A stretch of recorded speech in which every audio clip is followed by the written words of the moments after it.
as a topic that's becoming central to the way businesses operate and grow. Beyond the buzz, evaluating the region's approach to CSR and ESG. This session will explore the importance of CSR and ESG in today's market, not only as guiding principles, but as critical factors in attracting investment and ensuring long-term business resilience. Our panelists will delve into how companies in the Gulf are adopting meaningful practices in corporate responsibility and sustainability, and what this means for future growth in the region. Please join me in welcoming our esteemed speakers to the stage, starting with Andreea Danila,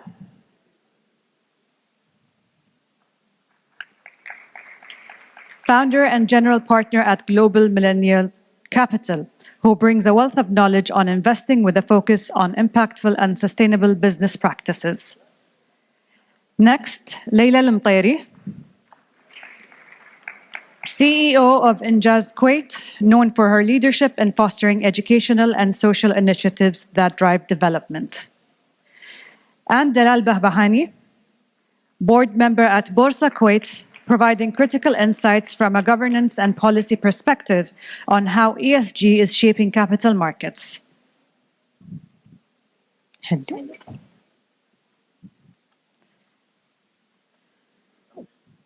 Andreea, hi, Laila, and Dalal, thank you for joining us for this essential discussion. So I will dive straight into the conversation. Andreea, as the founder of Global Millennial Capital, how are you seeing companies in the region move beyond rhetoric to genuinely embed CSR and ESG strategies that deliver measurable impact? First of all, thank you very much for the invitation. It has been really a great pleasure being today here and learning more about the Kuwaiti ecosystem, and really great to be on the panel together. For us, of course, being a cross-border investor in venture capital, predominantly in the US technology sector, we bring probably a limited view towards the specifics of the region. However, I think what we have learned by working here and before setting up our venture capital fund, we spent around 10 years doing advisory work and working with various banks as well as other institutions, is we believe that a top-down approach is probably preferred in the region. When we look at the data, in the private companies, there are only around 30% within the mid-segment or SMEs that are actually proactively focusing on ESG, CSR, and other sustainability initiatives. However, within the banking and the stock exchange, we see, of course, NBK, Boursa Kuwait, Abu Dhabi stock market, really being leaders within the field. And senior management and board members are taking really great initiatives towards promoting CSR, ESG. However, we feel the major challenge some of the management teams have, and where we are actively investing across markets, is around technology and solutions that can help those large corporates streamline costs and access data, or creating data infrastructures for CSR. And of course, that requires a lot of efforts, a lot of talent, access to R&D and technologies. And I think this is where we are thinking on how to help those regional institutions with solutions towards executing their CSR strategies. So Dalal, from your position on the board of Boursa Kuwait, how do you assess the progress Kuwaiti companies have made in integrating ESG into their core strategies? Are there specific sectors that are leading the way? ESG isn't just a buzzword. It's a must. Kuwait is going to be uninhabitable in 2050. So that fact on its own dictates an important and serious course of action. Could you elaborate on why? Yes. A little bit more than 10 years ago, the temperature breached the 50 degrees Celsius in Kuwait. And it's projected to get hotter on average by 4.5 degrees Celsius. That is 3 times the targeted aim of the Paris Agreement. So we have a long way to go. And it's not just an environmental issue, right? It's a social issue, it's an economic issue, there are public health ramifications to it, infrastructure, and just like we said, there's a detriment on the Kuwait livability in the near future, not the far future, the near future. Mm-hmm. Now, ESG offers a very refreshing long-term dimension on planning and reporting. So financial reporting in its nature is very short-term, right? There's quarterly reports, annual reports, even rewards are based on short-term. What ESG does, it expands the horizon in order for us to start addressing areas that makes companies more sustainable and profitable and sets it for success in the future. And the idea is to build resilient companies that thrive in an equitable future economy. Mm. There are companies leading the way, even in the absence of regulation. طبعاً, Kuwait is a carbon-based economy. So the KPC group of companies have already committed to being carbon neutral in 2050. In the public sphere, in listed companies, the financial sector leads the way, and the banking sector, to be more specific. Already, if you look at the FTSE indices, the NPK is one of the stars in ESG, KFH also, Zain and Agility. And just by naming these companies, you realize that good ESG practices is also good business sense, right? So when you have that, what ends up happening is that, these companies, these are successful companies that have gained, there's interest in investors, they've built resilience within their business and operating models, and they've contributed to the long-term vision of Kuwait. Bottom line, we have to safeguard the livability and the prosperity of Kuwait and its economy for future generations. Mm-hmm. So future generations, and that's where we're going to start with Laila. At Injaz, you're actively involved in empowering the next generations. So how do you see companies' commitment to CSR and ESG impacting the mindset of young professionals entering the workforce? The obvious word is the financial support from these companies to help institute like us deliver our cause. But in reality, the model Injaz is made of, and some other NGOs, is that we bridge the gap between this young generation and the corporate sector. So there is an hands-on effect from these companies on these students, because the people working in the companies supporting Injaz, the corporate sector volunteers to teach our youth programs of Injaz. So we have a direct impact that is there from the private sector to the youth. So first we talked about the monetary factor by funding us and helping us do these programs. And the second, by involving themselves and inspiring the future generation. And there is more other issues like creating certain programs together and what exactly the focus of the company on what they want to do or what they want to help the future generation.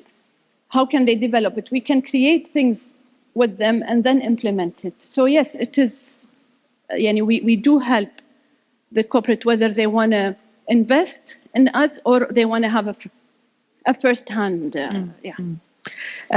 ESG reporting is often cited as a significant challenge for companies in the region specifically.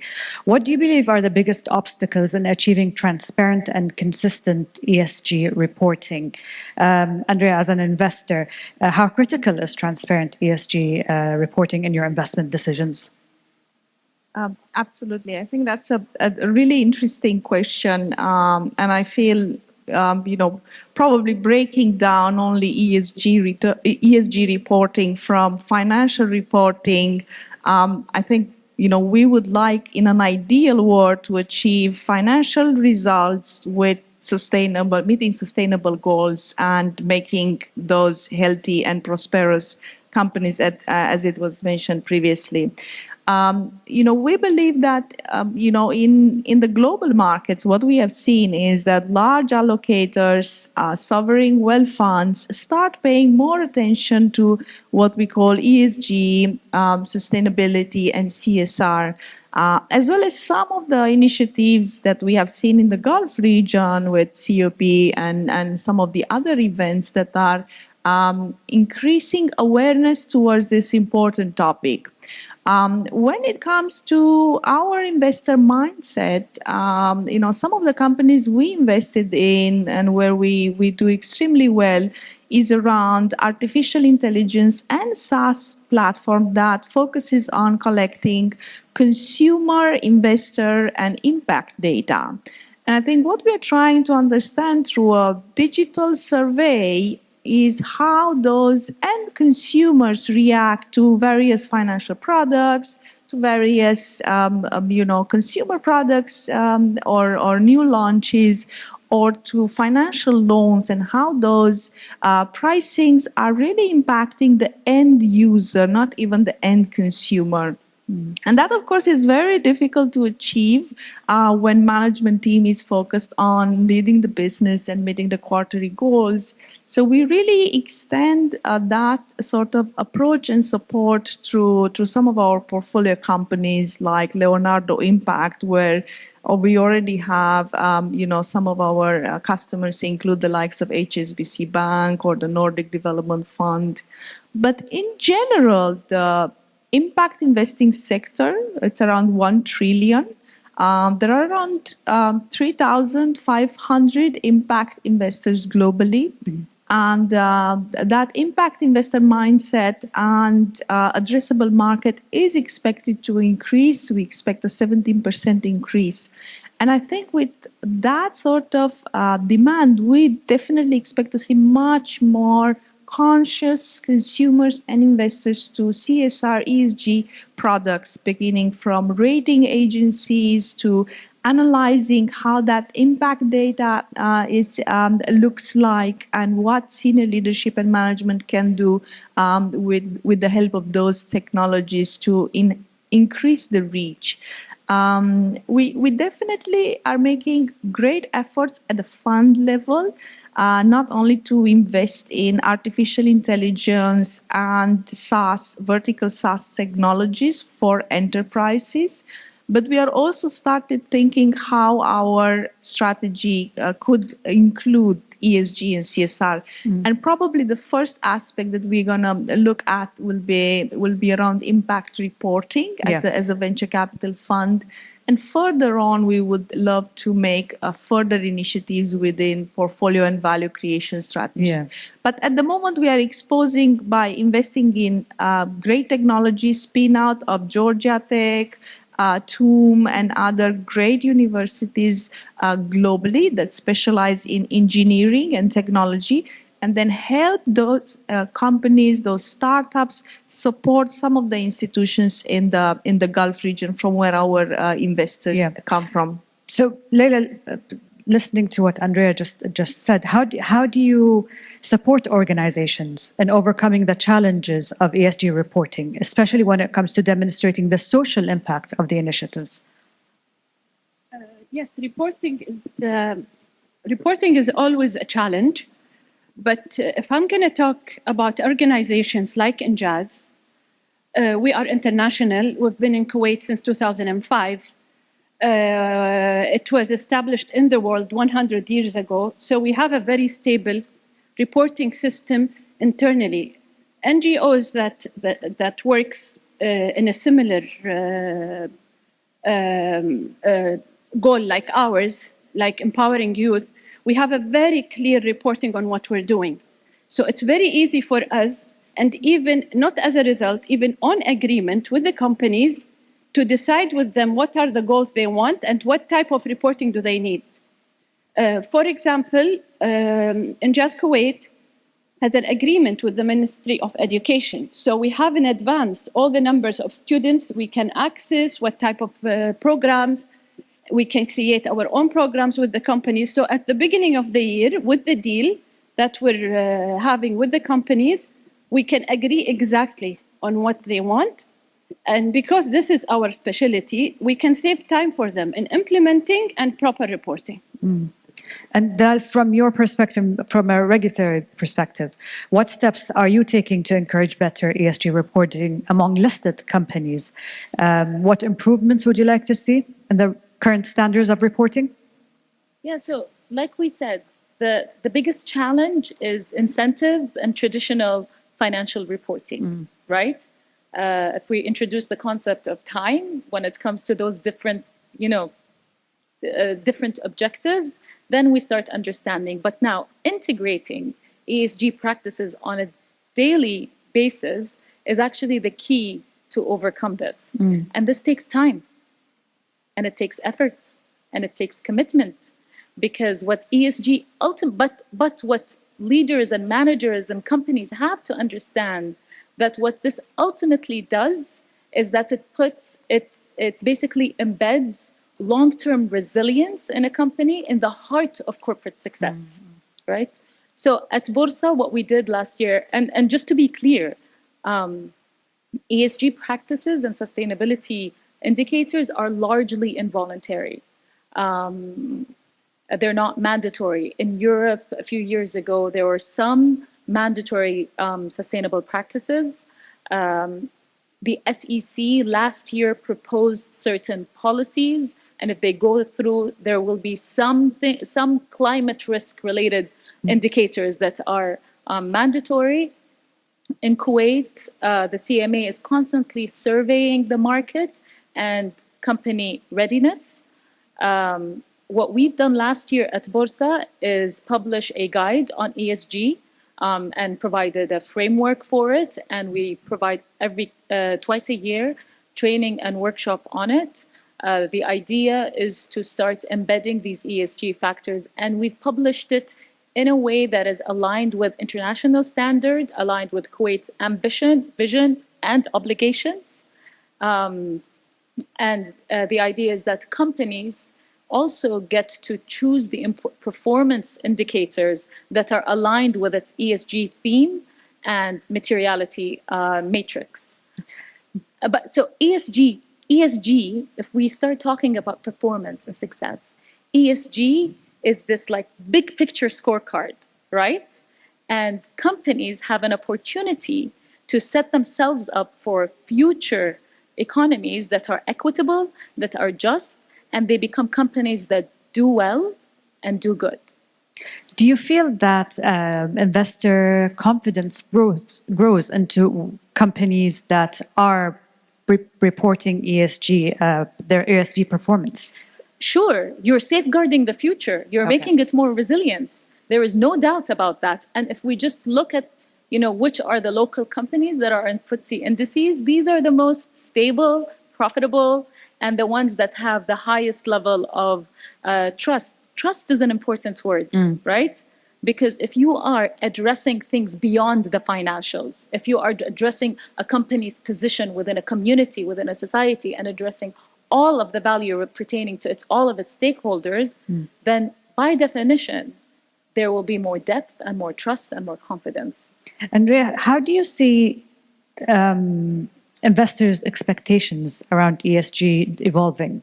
What advice would you give companies in the Gulf looking to attract ESG-conscious investors?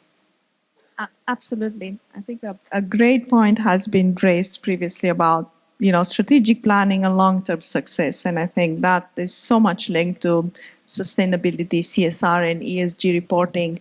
And I think it becomes a really critical factor that thought process and design thinking is being developed at the earliest stages, if possible, especially in emerging markets. We have had experience at investing at early stage in the technology sector in US, where we have a very sort of protected, established, IP-driven market.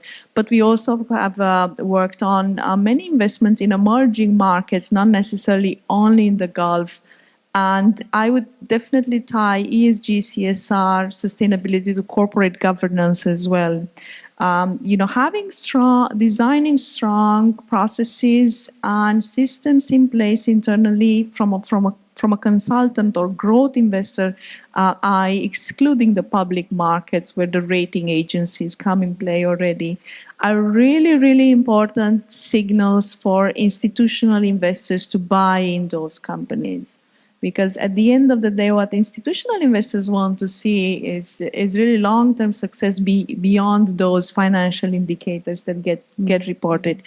And sometimes in emerging markets that design thinking has not yet fully developed, that there are great efforts that go into developing the talent, developing the local institutions. I do believe that those companies and organizations that are embedding early on those processes, either through developing internal capabilities or outsourcing or partnering, gain competitive advantage, and the number of ESG investors are only expected to increase in the future. And I believe those reporting become really, really critical. In Europe, out of $1 trillion of impact investing AUM, we see that globally 55% it's allocated in Europe. Europe has a very developed ecosystem when it comes to impact investing, especially around the Nordic countries as well, but has definitely rised in US as well, with the likes of the Ford Foundations. Yet the banks in US, we see them still hesitant in introducing full reporting and ESG metrics. But within the financial sponsors group, we have seen great progress, and we are definitely very impressed with the banking sector and the energy sector in the Gulf, who have taken, the leaders in the space have really taken very, very proactive approaches towards ESG and CSR reporting. So, Laila, I want to touch on the role of government and policies when it comes to Injaz. How do you collaborate with the government to promote sustainable practices among local businesses? And what policy support would be most beneficial in accelerating ESG adoption? Well, it is like every NGO struggles to reach their goal. Struggle by getting the right into the right places with the government, getting the right permits, and struggle to convince the corporate sector to invest in our cause. We are lucky in Kuwait that we have an agreement with the Ministry of Education on entering the schools and educating students in the government schools and the and universities and the private schools and universities. And we educate more than 20,000 youth a year. But looking at one of the struggles we face is that we have to renew this agreement every year. In other countries like Qatar and Bahrain, it is embedded in the curriculum of the school. They reached this level of understanding the importance of the programs given by Injaz that it's part of. So we do face and struggle with the. We have a very good agreement, but we wish we can be in a better place. Also, the idea of the ESGs is new to Kuwait. The private sector are getting it. And as Dalal said, it should be part of our life. We should do it as part of our life. And we are getting it in the private sectors, in the NGOs, but still at the government, it does not exist. So it takes us so much time and effort to make sure that they understand what we're talking about and imply. Unemployability in Kuwait is very high, and there are a lot of good ways we can help in, other NGOs can help in, but again, the system does not allow these ideas. So yes, we do struggle, but I can see the light at the end of the tunnel. Yeah. And from Boursa's side as a regulatory body, what do you see? What frameworks can be put in place in advancing ESG adoption in companies as of today? Yeah. So the frameworks are there. There are international practices. There are, agreed upon standards. They're there, but it has to be organic. For regulation to be impactful, adoption also has to make sense and be quick. And for us to get there, companies need to do three things. They need to be authentic. So no greenwashing. You lose all of your stakeholders, you lose confidence, you lose you lose everything if you attempt to simply greenwash. You have to be transparent. And that is being done by, going into depth into your sustainability practice. يعني إذا افتقد العمق ضاع المعنى. There is no meaning in everything they do if it doesn't have any depth. And of course, balancing long-term and long-term commitments with short-term gains.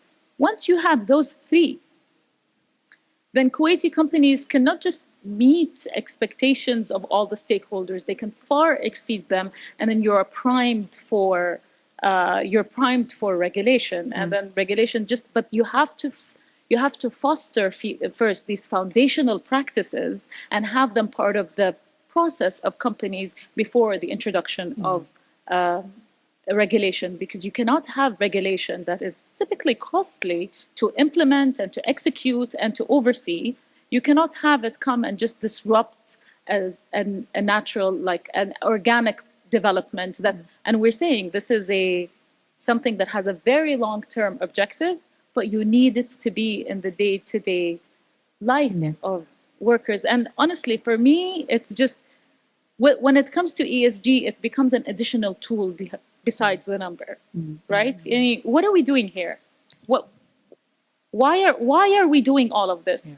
We can have regulations, we can have frameworks, we can have policies, but why? All of this sits on what? What is the root cause for all of this? What are we trying to address? If I may give my personal opinion, I think we're trying to address justice, social justice, climate justice, and a governing mechanism for us to implement justice. And that becomes a tool to curb predatory capitalism and corporate imperialism.